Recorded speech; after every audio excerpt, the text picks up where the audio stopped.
आए हैं, जो प्रीवियस ईयर क्वेश्चंस हैं, उनको हम इस वीडियो में डिस्कस करेंगे, क्योंकि यूपी जीके से वही क्वेश्चंस पूछे जाते हैं अधिकतर जो पहले आए होते हैं, मतलब क्वेश्चन रिपीट होते हैं। तो ये वीडियो आपके लिए आवश्यक होने वाला है। तो चलिए स्टार्ट करते हैं। इसमें हम एक फैक्ट और उसका आंसर जो भी होगा, एक फैक्ट के बारे में और उसका आंसर जो भी होगा वो देखेंगे। बस हम वन लाइनर पढ़ेंगे और यही क्वेश्चंस अधिकतर एग्जामों में आते हैं। बस ये हो जाता है कि पीसीएस वगैरह में 4 फैक्ट्स को उठा के एक क्वेश्चन बना दिया जाता है, उसमें मैचिंग या और कुछ ऐसे इस टाइप से दे देता है। इसमें जो भी मैचिंग है वो भी हम डिस्कस करेंगे। तो चलिए स्टार्ट करते हैं। हमारा पहला फैक्ट है, पूर्वांचल एक्सप्रेस वे इन शहरों से गुजरेगा। किन किन शहरों से गुजरेगा? पूर्वांचल एक्सप्रेस वे लखनऊ, बाराबंकी, अमेठी, सुल्तानपुर, अयोध्या, अंबेडकर नगर, आजमगढ़, मऊ और गाजीपुर। फिर से रिपीट करेंगे, लखनऊ, बाराबंकी, अमेठी, सुल्तानपुर, अयोध्या, अंबेडकर नगर, आजमगढ़, मऊ और गाजीपुर। इन शहरों से गुजरेगा कौन सा? हमारा पूर्वांचल एक्सप्रेस वे। इसके बाद अगला फैक्ट है हमारा, ग्राम पंचायतों द्वारा लगाए जाने वाला कर है स्थानीय मेलों पर कर। ग्राम पंचायतों द्वारा कौन सा कर लगाया जाता है? स्थानीय मेलों पर कर लगाया जाता है। किसके द्वारा? ग्राम पंचायतों के द्वारा। ये इंपॉर्टेंट है, इसे याद रखिएगा दोस्तों। इसके बाद अगला जो फैक्ट है हमारा, सितार और सुरबहार संगीत के इमदाद खानी घराना के लिए जाना जाता है इटावा को। सितार और सुरबहार संगीत के इमदाद खानी घराना के लिए किसे जाना जाता है? इटावा को। इसके बाद अगला है, भारतेंदु नाट्य अकादमी की स्थापना हुई थी 1975 में। कब हुई थी? 1975 में भारतेंदु नाट्य अकादमी की स्थापना हुई थी। इसके बाद अगला फैक्ट है, उत्तर प्रदेश में मार मृदा पाई जाती है। मार मृदा कहाँ पाई जाती है? झांसी में। झांसी में कैसी मृदा पाई जाती है? मार मृदा पाई जाती है। इसके बाद अगला फैक्ट है हमारा, शंभू महाराज को हिंदुस्तानी शास्त्रीय संगीत की शिक्षा दी। किसने दी थी?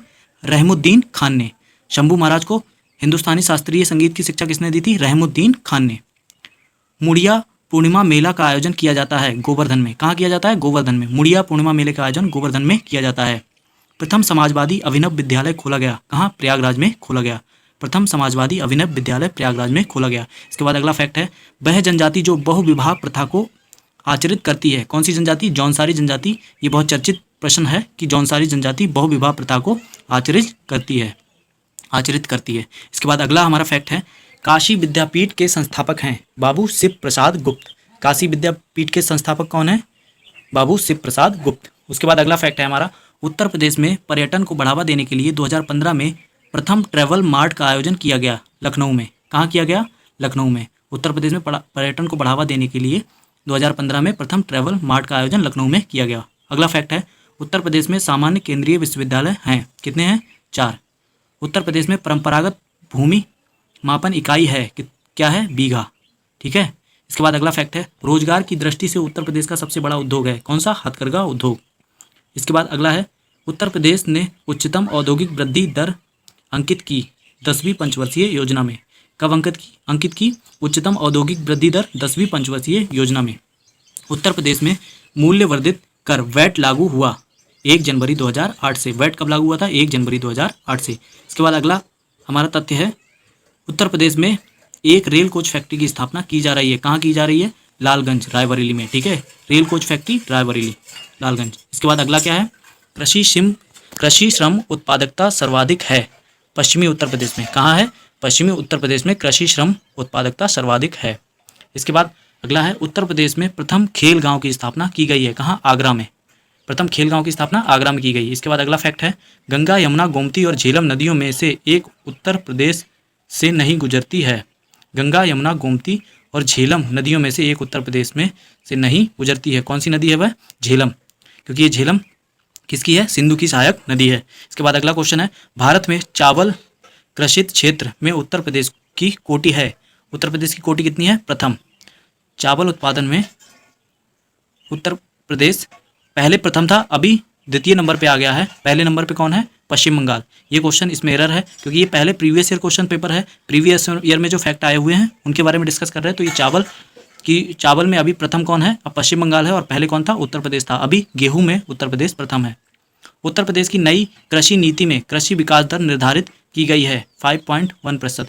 ये उस टाइम का क्वेश्चन था, तो ये रॉन्ग है। ये उस टाइम के करंट अफेयर का क्वेश्चन है, तो इसे हम लोग नहीं डिस्कस करेंगे। इसके बाद उत्तर प्रदेश में सिंचाई के मुख्य साधनों का अवरोही क्रम है। ये सही है। सबसे ज़्यादा सिंचाई होती है नलकूपों से, उसके बाद होती है नहरों से, उसके बाद तालाब और कुओं से, उसके बाद अन्य संसाधनों से होती है या साधनों से होती है। ठीक है, तो सर्वाधिक किससे होती है? नलकूपों से, उसके बाद नहरों से, उसके बाद तालाब एवं कुओं से। अगला फैक्ट देखेंगे, उत्तर प्रदेश की प्रमुख नगदी फसल है। ये सबको पता है, गन्ना। उत्तर प्रदेश में गन्ना बहुत उत्पादन होता है। प्रथम विकलांग विश्वविद्यालय स्थापित किया गया है कहाँ? चित्रकूट में। ये क्वेश्चन भी इंपॉर्टेंट है। गुरु गोविंद सिंह स्पोर्ट्स कॉलेज की स्थापना की गई है कहाँ? लखनऊ में। गुरु गोविंद सिंह स्पोर्ट्स कॉलेज की स्थापना कहाँ की गई है? लखनऊ में। उत्तर प्रदेश में कंप्यूटर एडेड डिजाइनिंग परियोजना का केंद्र स्थित है। उत्तर प्रदेश में कंप्यूटर एडेड डिजाइनिंग परियोजना का केंद्र कहाँ स्थित है? लखनऊ में। उत्तर प्रदेश का एकमात्र मुक्त विश्वविद्यालय जाना जाता है, किस नाम से जाना जाता है? राजश्री पुरुषोत्तम दास टंडन मुक्त विश्वविद्यालय। कौन सा? उत्तर प्रदेश का एकमात्र मुक्त विश्वविद्यालय कौन सा है? राजश्री पुरुषोत्तम दास टंडन मुक्त विश्वविद्यालय। इसके बाद अगला फैक्ट है हमारा, संगीत शिक्षा हेतु उत्तर प्रदेश में जो पहला संगीत महाविद्यालय स्थापित हुआ वह है भारत खंडे हिंदुस्तानी संगीत महाविद्यालय। भारत खंडे हिंदुस्तानी संगीत महाविद्यालय सबसे पहला संगीत महाविद्यालय है। कहाँ का? उत्तर प्रदेश का। इसके बाद भारत खंडे संगीत संस्थान लखनऊ डीम्स विश्वविद्यालय बना। ये डीम्स विश्वविद्यालय की सूची में कब शामिल हुआ? 24 अक्टूबर 2000 को। ठीक है, ये पूछा जा सकता है, भारत खंडे संगीत संस्थान डीम्स विश्वविद्यालय कब बना? 24 अक्टूबर 2000 को, क्योंकि ये उत्तर प्रदेश के कल्चर का पार्ट है। ठीक है, ये उत्तर प्रदेश के कल्चर का पार्ट है। उत्तर प्रदेश में सबसे पुराना विश्वविद्यालय है इलाहाबाद विश्वविद्यालय। ठीक है, प्रयागराज। इसके बाद अगला जो फैक्ट है हमारा, उत्तर प्रदेश में बायोटेक पार्क स्थित है कहाँ स्थित है? लखनऊ में। बायोटेक पार्क कहाँ स्थित है? लखनऊ में। रानी लक्ष्मीबाई बांध अवस्थित है कहाँ? बेतवा नदी पर। कौन सी नदी पर अवस्थित है? बेतवा नदी पर रानी लक्ष्मीबाई बांध। उत्तर प्रदेश में स्कूल ऑफ पेपर टेक्नोलॉजी स्थित है कहाँ है? सहारनपुर में। इसके बाद अगला फैक्ट है, केंद्रीय उपोष्ण बागवानी संस्थान अवस्थित है लखनऊ में। केंद्रीय उपोष्ण बागवानी संस्थान लखनऊ में अवस्थित है। शस्य वानिकी का राष्ट्रीय शोध केंद्र अवस्थित है। शस्य वानिकी का राष्ट्रीय शोध केंद्र अवस्थित है कहाँ? झांसी में। भारतीय दलहन अनुसंधान संस्थान अवस्थित है कानपुर में। इसके बाद अगला फैक्ट है, शीलाधर मृदा विज्ञान संस्थान स्थित है प्रयागराज में। शीलाधर मृदा विज्ञान संस्थान प्रयागराज। कन्हैयालाल मणिकलाल केंद्रीय हिंदी संस्थान आगरा में। कन्हैयालाल मणिकलाल केंद्रीय हिंदी संस्थान आगरा में। इसके बाद ये जो सूची दी गई है ये पहले से ही सुमेलित है, तो इसे सुमेलित नहीं करना है। लकड़ी के खिलौने कहाँ से मिलते हैं? वाराणसी से। खेल का सामान मेरठ से। पीतल की मूर्तियाँ मथुरा से। और दिया सलाई उद्योग बरेली में। ठीक है, लकड़ी के खिलौने वाराणसी, खेल का सामान मेरठ, पीतल की मूर्तियाँ मथुरा, दिया सलाई उद्योग बरेली। इसके बाद अगला फैक्ट है, doctor Ambedkar institute of technology for handicaps अवस्थित हैं कहाँ? कानपुर में। Doctor Ambedkar institute of technology for handicap अवस्थित है कहाँ? कानपुर में।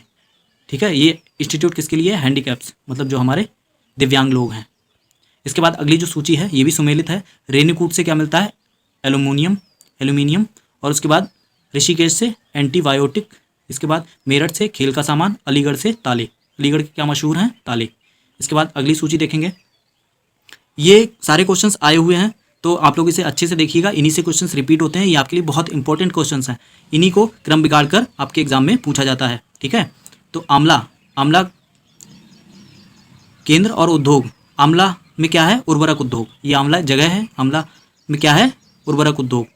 मोदीनगर में क्या है? रबड़ उद्योग। बाराबंकी में क्या है? पॉली फाइबर उद्योग। कानपुर में क्या है? विस्फोटक उद्योग। ठीक है, तो ये उद्योग हो गए हमारे। आंवला में उर्वरक, मोदीनगर में रबड़, बाराबंकी में पॉली फाइबर, कानपुर में विस्फोटक। इसके बाद अगला है, अगली सूची है हमारी, फिरोजाबाद में कांच की चूड़ियाँ। फिरोजाबाद से क्या मिलते हैं? कांच की चूड़ियाँ। कानपुर से चमड़े के सामान। उसके बाद नजीबाबाद से प्लाईवुड। उसके बाद सहारनपुर से कागज़ की लुगदी। सहारनपुर से क्या प्राप्त होता है? कागज़ की लुगदी। अगली सूची है हमारी, इंडियन टेलीफोन इंडस्ट्रीज कहाँ है? रायबरेली में। ये संस्थान है और दूसरी तरफ नगर, किस नगर में है? इंडियन टेलीफोन इंडस्ट्रीज रायबरेली में है। ट्रांसफार्मर फैक्ट्री झांसी में है। कृत्रिम अंग निर्माण निगम कहाँ है? कानपुर में है। उर्वरक कारखाना कहाँ है? फूलपुर में है। ठीक है, इसके बाद अगला फैक्ट देखेंगे, उत्तर प्रदेश में जिला पंचायत का अध्यक्ष निर्वाचित होता है जिला पंचायत के सदस्यों द्वारा अपनों में से ही। ठीक है, उत्तर प्रदेश में जिला पंचायत का अध्यक्ष कैसे निर्वाचित होता है? जिला पंचायत के जो सदस्य होते हैं उन्हीं में से एक को निर्वाचित किया जाता है। ठीक है, उत्तर प्रदेश में ग्राम प्रधान का निर्वाचन होता है पंचायत के सीमा क्षेत्र की निर्वाचन सूची में सम्मिलित सभी निर्वाचकों द्वारा। ग्राम प्रधान का निर्वाचन कैसे होता है? जो भी ग्राम पंचायत के एरिया में आते हैं वहाँ पे जितने भी निर्वाचक लोग होते हैं, मतलब उस सूची में जितने भी शामिल होते हैं वोटिंग लिस्ट में, उन सबके वोट पड़ते हैं और उससे ग्राम प्रधान चुना जाता है पंचायत के सीमा के क्षेत्र में निर्वाचकों में से। ठीक है, इसके बाद आगे देखते हैं अगला जो फैक्ट है, किशोरी शक्ति योजना का शुभारंभ हुआ था कहाँ? उत्तर प्रदेश में किशोरी शक्ति योजना का शुभारंभ हुआ था। गैंडे को पुनर्वासित करने का कार्य किस राष्ट्रीय उद्यान में चल रहा है? कहाँ? दुधवा राष्ट्रीय उद्यान में। गैंडे को पुनर्वासित करने के लिए कहाँ प्रयास चल रहा है? दुधवा राष्ट्रीय पार्क में या दुधवा राष्ट्रीय उद्यान में, क्योंकि यहाँ अभी तक गैंडा हुआ करता था, अभी फिर से वहाँ पे नहीं पाया जाता है, तो उसको फिर से उसका पुनर्वासित करने के लिए प्रयास चल रहा है। इसके बाद 2011 की जनगणना के अंतिम आंकड़ों के अनुसार उत्तर प्रदेश में पुरुष साक्षरता का प्रतिशत है कितना है? 77.3%। 77.3% पुरुष साक्षरता दर है। ठीक है। उसके बाद 2011 के अनुसार उत्तर प्रदेश के प्रमुख 10 लाखी नगरों का सही क्रम है, मतलब जो अधिक जनसंख्या वाले हैं। पहला है कानपुर, दूसरा है लखनऊ, तीसरा है गाजियाबाद, अगला है आगरा और तथा वाराणसी। कानपुर, लखनऊ, गाजियाबाद, आगरा, वाराणसी, ये क्रम से हैं। कानपुर में सबसे अधिक जनसंख्या, उसके बाद लखनऊ में, उसके बाद गाजियाबाद में, उसके बाद आगरा में, उसके बाद वाराणसी में। ठीक है। 2011 की जनगणना के अनुसार उत्तर प्रदेश का यह जिला सबसे अधिक जनसंख्या का घनत्व धारण करता है। कौन सा? गाजियाबाद। जनसंख्या घनत्व की बात हो रही, सर्वाधिक जनसंख्या की नहीं। पर स्क्वायर किलोमीटर में कितने लोग रहते हैं उसकी बात हो रही है। ये क्या होता है? हमारा जनघनत्व। ठीक है। इसके बाद अगला जो फैक्ट है, उत्तर प्रदेश में क्षेत्रफल सर्वाधिक है लखीमपुर खीरी का। कौन से जिले का सर्वाधिक क्षेत्रफल है? लखीमपुर खीरी का। उत्तर प्रदेश की जनसंख्या अधिक है, किससे किससे अधिक है? बांग्लादेश, पाकिस्तान और जापान। बांग्लादेश, पाकिस्तान और जापान तीनों से उत्तर प्रदेश की जनसंख्या कैसी है? अधिक है। इसके बाद अगला फैक्ट है हमारा, 2011 की जनगणना के अनुसार उत्तर प्रदेश के अधिकतम धनी आबादी एवं न्यूनतम घनी आबादी वाले जिले क्रमशः हैं गाजियाबाद तथा ललितपुर। ठीक है। 2011 की जनगणना के अनुसार उत्तर प्रदेश के अधिकतम घनी आबादी वाले और न्यूनतम घनी आबादी वाले, अधिकतम वाला गाजियाबाद और न्यूनतम वाला ललितपुर। ठीक है। इसके बाद अगला फैक्ट है, 2011 की जनगणना के अनुसार उत्तर प्रदेश के किस जिले की साक्षरता दर सबसे कम है? श्रावस्ती की। ठीक है, याद रखना, श्रावस्ती की। किस धार्मिक समुदाय का उत्तर प्रदेश में तीसरा प्रमुख स्थान है? तो उत्तर प्रदेश में हिंदू और मुस्लिम के बाद तीसरे कौन है? सिख। उत्तर प्रदेश का आगरा, प्रयागराज, कानपुर और लखनऊ में से कौन सा नगर राष्ट्रीय महामार्ग 2 द्वारा नहीं जोड़ा जाता है? तो कौन सा नहीं जोड़ा जाता है? लखनऊ। ठीक है। बाकी के तीनों जोड़े जाते हैं। कौन से? आगरा, प्रयागराज और कानपुर जोड़े जाते हैं, लखनऊ नहीं जोड़ा जाता है राष्ट्रीय महामार्ग 2 के द्वारा। इसके बाद अगला जो फैक्ट है, जौनपुर, कौशाम्बी, प्रतापगढ़ एवं सोनभद्र में से कौन जनपद प्रयागराज जनपद के साथ सीमा नहीं बनाता है? कौन सा नहीं बनाता है? सोनभद्र। जौनपुर, कौशाम्बी, प्रतापगढ़ एवं सोनभद्र में से कौन जनपद प्रयागराज के साथ सीमा नहीं बनाता? तो सोनभद्र नहीं बनाता है, क्योंकि सोनभद्र जिला किससे लगा हुआ है? इधर झारखंड, छत्तीसगढ़, झारखंड और इधर पश्चिम बंगाल, वो बिहार से, झारखंड, बिहार, मध्य प्रदेश और छत्तीसगढ़ से लगा हुआ है। कौन सा? सोनभद्र। तो ये किसके? प्रयागराज के साथ सीमा नहीं बनाता है। उत्तर प्रदेश के जिलों का उत्तर से दक्षिण सही अनुक्रम है। तो ऊपर वाले क्वेश्चन में जैसे देखा, अब ये जिलों का जो वो है कि कौन सा सीमा बनाता है नहीं बनाता है, इसके बारे में तभी पता लगे जब आपने मैप अच्छे से देख रखा होगा। तो आगे आने वाली वीडियोस में हम यूपी के मैप को डिस्कस करेंगे, मैप को अच्छी तरह से डिस्कस करेंगे, कौन सा जिला कहाँ पे, कौन से जिलों की लोकेशन है, खासतौर पे जो साइडेड मतलब साइड में जिले हैं उनको सबको देखेंगे, उनकी लोकेशन देखेंगे, वो कौन कौन से जिले से टच करते हैं, कौन कौन से राज्य से टच करते हैं, उनकी सीमा किस किस राज्य से लगती है, वो सब देखेंगे, वो डिस्कस करेंगे। उनके जो भी इंपॉर्टेंट फैक्ट्स हैं वो सब डिस्कस करेंगे, क्योंकि मैपिंग से भी बहुत सारे क्वेश्चन बनते हैं। ठीक है। अगला जो फैक्ट है हमारा, उत्तर प्रदेश के जिलों का उत्तर से दक्षिण सही अनुक्रम है। सिद्धार्थनगर, पहला है सिद्धार्थनगर, उत्तर से दक्षिण पूछ रहा है। सिद्धार्थनगर, संत कबीर नगर, अंबेडकर नगर, संत रविदास नगर। ठीक है। इसके बाद अगला क्या है? जिलों के मुख्यालय। ठीक है। एक तरफ मुख्यालय है और एक तरफ कहाँ का मुख्यालय है, किस जिले का? जालौन का क्या है? उरई, ओरई भी बोलते हैं इसे, उरई। जालौन का मुख्यालय कहाँ है? उरई। कानपुर देहात का अकबरपुर माती, और उसके बाद माटी भी बोलते हैं इसे, अकबरपुर माती या माटी। ठीक है। कानपुर देहात का मुख्यालय है। संत रविदास नगर का भदोई, कुशीनगर का पडरौना। ठीक है।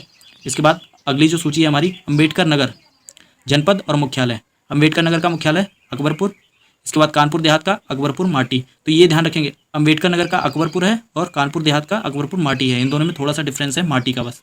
जालौन, उरई, सिद्धार्थनगर, नौगढ़। इसके बाद अगला फैक्ट देखेंगे, कौन सी अनुसूचित जनजाति बिजनौर जिले में निवास करती है? कौन सी निवास करती है बिजनौर जिले में? माही गिर।